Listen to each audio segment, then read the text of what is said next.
ባባ ኤርዶዋን ምንድነው ያደረገው? ማሻአላህ እጅግ በብዙዎች ዘንድ እያስደነቀ ያለ ትልቅ ስራ ሰርቷል። ጾመኛ ሆኖ ማንኛውም ሰው ቢመረመር በሽታ በቀላሉ አይገኝም። አይዘው ቢያንስ በረመዳን አራት ነገሮችን አብዙ፣ አራት ነገሮች ላይ ትኩረት አድርጉ ብለውናል ይላል ሰልማን። አሰላሙ አለይኩም ወራህመቱላሂ ተዓላ ወበረካቱ። ውድና የተከበራችሁ የኑር ቤተሰቦች እንዴት አላችሁ? ያ ጀማዓ ትንሽ ጠፍቻለሁ ሰሞኑን። እንግዲህ ያው የረመዳን ዝግጅት አንዳንድ ዝግጅቶች ትንሽ አጥፍተው ነበር። አልহামዱሊላህ ዛሬ እንግዲህ ተመልሰን ተገናኝተናል። እንግዲህ ረመዳን ሊገባ ሁለት ቀናቶች ናቸው የቀሩት። ይሄን ቪዲዮ በመቀርጽበት ሰዓት እንግዲህ ቀናቶች ናቸው የቀሩት። ረመዳን እንዴት እንቀበል፣ እንዴት እንዘጋጅ የሚሉ ኢንሻአላህ ፕሮግራሞችን እዚህ በኋላ በሰፊው አቀርብላችኋለሁ። ረመዳናችንን እንዴት ነው የምናሳልፈው፣ በምን አይነት ኢባዳዎች የምናደርግበት መንገዶች ተመልሰን የምንገናኝ ይሆናል በሰፊው ኢንሻአላህ። ለዛሬ ከተዘጋጁት ቪዲዮዎች መካከል አንድ በጣም ያስገረመኝ የኤርዶጋን ቪዲዮ አለ። እሱን ልጋብዛችሁና ባባ ኤርዶዋን ምንድነው ያደረገው? ማሻአላህ እጅግ በብዙዎች ዘንድ እያስደነቀ ያለ ትልቅ ስራ ሰርቷል ባባ ኤርዶዋን። እስከ መጨረሻው ኮፒ ሊንክ እያደረጋችሁ ተከታተሉን። ኮሜንቱን ደግሞ ማሻአላህ እያላችሁ አሸብርቁት። በዚህ ሳምንት ውስጥ አንድ የቱርክ ከተማን በከንቲባነት የምትመራ አንዲት ትልቅ አዛውንት ሴት በቱርክ ፖለቲከኛ እጅግ በትልቁ ትዘለፋለች። እሱ ብቻ አይደለም፣ በሂጃብ ክብሯም ጭምር ይሳለቅባታል። ታዲያ የቱርኩ ፕሬዝዳንት ባባ ኤርዶዋን ለዚህ ተግባር ትልቅ ምላሽ ሰጥቷል። እሱም ምንድነው? በሰሞኑን ከሶስት ቀን በፊት በነበረው የቱርክ ፓርላማ ላይ በርካታ ሴቶች አንድ አይነት ልብስ ወይም አንድ አይነት ሂጃብ ለብሰው ወደ ፓርላማው እንዲመጡ ከላይ በቪዲዮ ላይ እንደምትመለከቱት አዘዟቸው። የባባ ኤርዶዋን ተግባር ያ ብቻ አልነበረም። እጅግ በሚያስገርም ሁኔታ ለነዛ ባለ ሂጃቦች ክብር ሲል ከቦታው ተነስቶ ከፓርላማ አባላቶቹ ጎን ነበር የተቀመጠው። ያቺ የተሰደበችው የፓርላማ አባልም አጠገቧ ተቀምጦ ስታየው በእንባ በደስታ ስታለቅስ ነበረ። በዚህም ተግባራቸው እጅግ በብዙዎች ዘንድ እየተሞገሱ ይገኛሉ። በርካታ ባለ ሂጃቦችም ሂጃባችንን አስከብሮልናል እያሉ እያሞገሱት ይገኛሉ። የእናንተንም ሀሳብ ኮሜንት ላይ አስቀምጡ። ማሻአላህ ያላችሁ አሸብርቁት። በደንብ ሼር፣ ኮፒ ሊንክ፣ ሪፖስት እያደረጋችሁ አዳርሱን። እንደዚህ አይነት መሪዎችን አላህ ያቆይልን ያብዛል። ሱብሃንአላህ በጣም ብዙዎቻችን የምንዘናጋው ነገር ከኤርዶጋን በፊት የነበረችው ቱርክ አዛን ማድረግ የማይቻልባት ብዙ አይነት እስላማዊ ነገሮች የሚከለከልባት ሂጃብ ሙስሊም እህቶቻችን ሂጃብ መልበስ ቱርክ ውስጥ ሂጃብ መልበስ የማይቻልባት እንግዲህ ሀገር ነበረች። ባባ ኤርዶጋን ከመጣ በኋላ እንግዲህ በአላህ እገዛ ቱርክን በጣም በትልቁ በሰፊው ነው የቀየራት ማለት ነው። አላህ ረጅም እድሜ እንዲሰጠው ለኤርዶጋን። አሁን ደግሞ እንግዲህ ሰሞኑን ወደ አዲስ አበባ ይገባሉ ተብሏል። ኢንሻአላህ ደግሞ አዲስ አበባ የሚገቡ ከሆነ ያለውን ሁኔታ ኢንሻአላህ ወደ እናንተ ይዤላችሁ መለሳለሁኝ። እናንተ ብቻ ሰብስክራይብ ያደረጋችሁ አብራችሁ እንድትቆዩ ግብዣዬ ነው። ቢያንስ በረመዳን አራት ነገሮችን አብዙ፣ አራት ነገሮች ላይ ትኩረት አድርጉ ብለውናል ይላል ሰልማን። ኸስለተን ሁለቱ ነገሮች ቱርዱነ ቢሂማ ረበኩም፣ እነሱም በሰራችሁ ባበዛችሁ ቁጥር ጌታን ታስደስቱባቸዋላችሁ አሉ። ወኸስለተን ሌሎች ሁለቱ ደግሞ ላገና ለኩም አንሃ፣ እናንተ ቢአህር ሐጃ ናችሁ፣ በጣም የሚያስፈልጋችሁ ናችሁ ባታቁ እንጂ እነሱን ተው ቢሏቸው እንኳን አትተውም ነበረ አሉ። አመል ኸስለታን ለታኒ ቱርዱነ ቢሂማ ረበኩም፣ ጌታችሁን የምታስደስቱባቸው ሁለት ተግባራት የተባሉት የመጀመሪያዎቹ በጣም ቀላል ናቸው፣ ግን ትዘነጓቸዋላችሁ። ምንድነው እሱ? ፈሸሃደቱ አላ ኢላሃ ኢላላህ ተጅዲድ የልኢማን ኢማንን ማደስ ያስፈልጋል። ቅድም ያልነው ማለት ነው። ረመዳን መጣ፣ ኢማኔን እንዴት ልደስ ነው፣ ቤቴን እንዴት ልደስ፣ እንዴት ቀለም ልቀባ የሚለው ከዛ በፊት ኢማኔን እንዴት ልደስ፣ በወንጀል ቆሽሻለሁኝ፣ ረመዳን እንዲቀበለኝ ምን ማድረግ አለብኝ ብላችሁ ራሳችሁን ጠይቁ።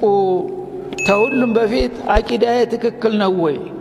አላህ በሚወደው መልኩ ተሽርክ፣ ተቢድዓ፣ ተኹራፋት፣ ተማዓሲ እንዴት እጸዳለሁኝ ብላችሁ ላኢላሃ ኢላላህን አዲስ እንደሚሰልም ሰው ላኢላሃ ኢላላህ ትላለህ ከልብህ ማለት ነው። ሸሃደቱ አላ ኢላሃ ኢላላህ። እንግዲህ ኢማንን የማደስ የሚለው እንግዲህ አቂዳን በሙሉ መከለስ ይኖርብናል ማለት ነው እና በተመሰቃቀለ እምነት ላይና አመለካከት ላይ ሆነን የምንጾመው ረመዳን ቢሆንም ቦታው ምቹ ካልሆነ ውጤት ሊያመጣ አይችልም። ለምሳሌ ዝናብ ሲዘንብ በሁሉም ነገር ላይ ነው የሚዘንበው። ይሄ ቤት ነው፣ ይሄ ድንጋይ ነው፣ ይሄ ቆሻሻ ነው፣ ያዛባ ቦታ ነው ምናምን አይልም፣ ይወርዳል። ሲወርድ ግን ያ ዝናብ ውጤት የሚሰጠው በዘነበበት ቦታ ሁሉ ነው ወይስ በምን ቦታ ነው ውጤት የሚሰጠው? ጥሩ ማሳ ለም የሆነ ማሳ ጎበዝ ገበሬ መጀመሪያ አለስልሶ መልሶ አንጥፎ አዘጋጅቶ በተጠንቀቅ የሚጠብቅ ማሳ ያ ነው ቶሎ የሚያበቅለውና ብሩ አዝመራ ሊያመጣ የሚችለው ማለት ነው። ድንጋው ላይ የወረደው ዝናብ ምናልባት ተድንጋው ተንኳሎ ጎርፍ ሆኖ ወንዞችን ሊመግብ ይችላል። ድንጋው ግን ምንም አይጠቀም ዝናብ ስለወረደበት። ለምን? ዝግጁ አይደለምና ለመቀበል ማለት ነው። ድንጋይ ዝግጁ አይደለም።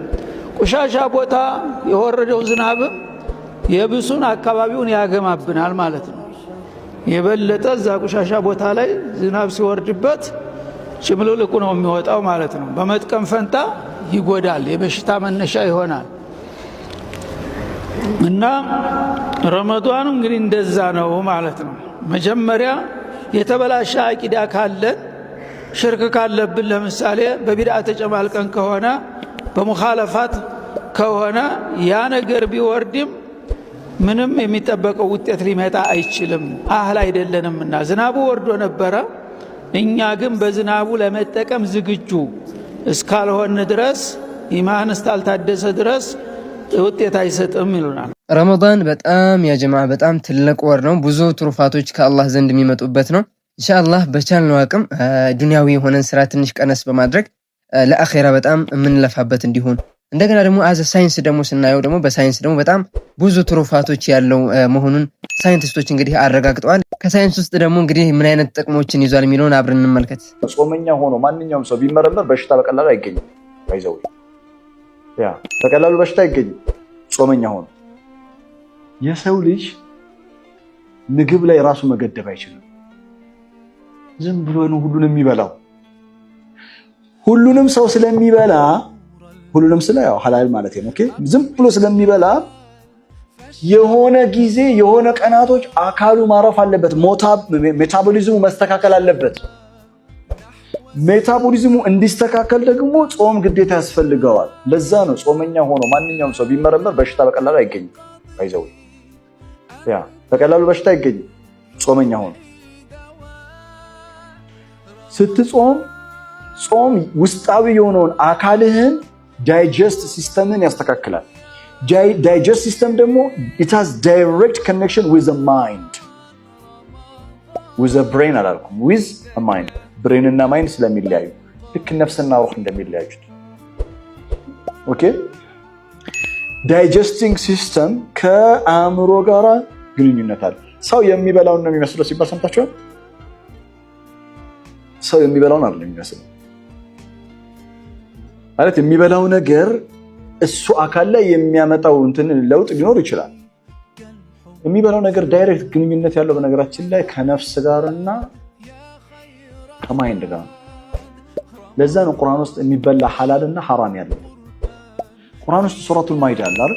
የማዕድ ምዕራፍ እኮ ነው ቁርአን ውስጥ የማዕድ ምዕራፍ የሚላል። ለምን? በአፍ የሚገባው ማንኛውም ነገር ያንተ ነፍስ ላይና የአንተ አእምሮ ላይ ተጽዕኖ የማሳደር አቅም አለው፣ ፖዚቲቭሊም ኔጌቲቭሊም። ምሳሌ ልስጣችሁ። እኔ ማስቲካ ሳኝክ በጣም እነቃለሁ። የእናንተ እንዴት ነው? ማስቲካ ሳኝክ እነቃለሁ። እነቃላችሁ? የሚያስተኛው ሰው ሊኖር ይችላል። እኔ ደግሞ ያነቃኝ። ቡና ስጠጣ እኔ እነቃለሁ። ቡና ጠጥቶ በጣም የሚተኛ ሰው አለ። ሐላልም ሆኖ ኔጌቲቭ እና ፖዚቲቭ የሆነ ምን አለው ማለት ነው፣ አፌክት አለው ማለት ነው። ዲፔንድ አፖን ያንተ ፊዚካል እንትን ሜታቦሊዝም የአካልህ ፊዚዮሎጂካሊ ያንተ እንትን ይወስነዋል ማለት ወይም አካልሽ ይወስነዋል። ለሰው ልጅ ጾም የታዘዘለት ጾም ከታዘዘለት ስርዓት መካከል አንዱ ነፍሱ እንድትስተካከል የሚበላው ነገር ነፍሱ ላይ ተጽዕኖ ስለሚያሳድርበት ማለት ነው።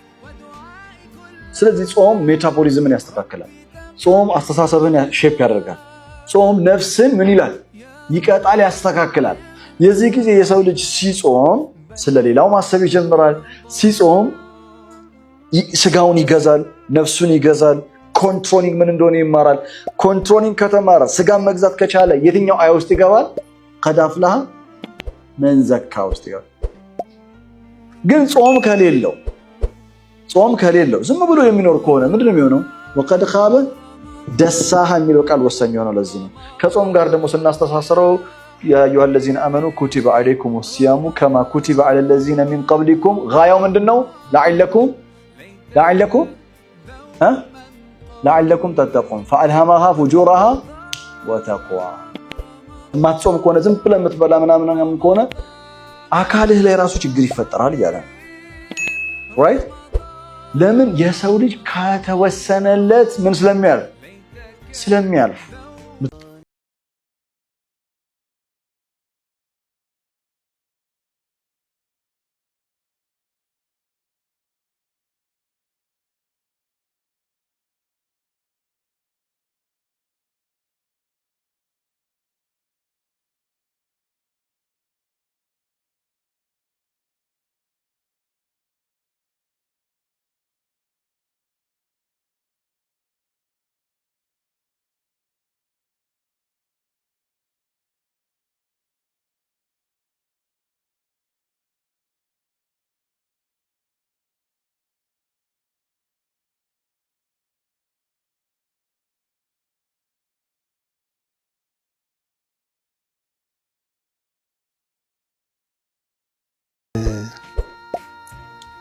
የሆነ ዩኒቨርሳል ኮድ ነገር ነው ገብቶ የሚሰራው ነገር አለ።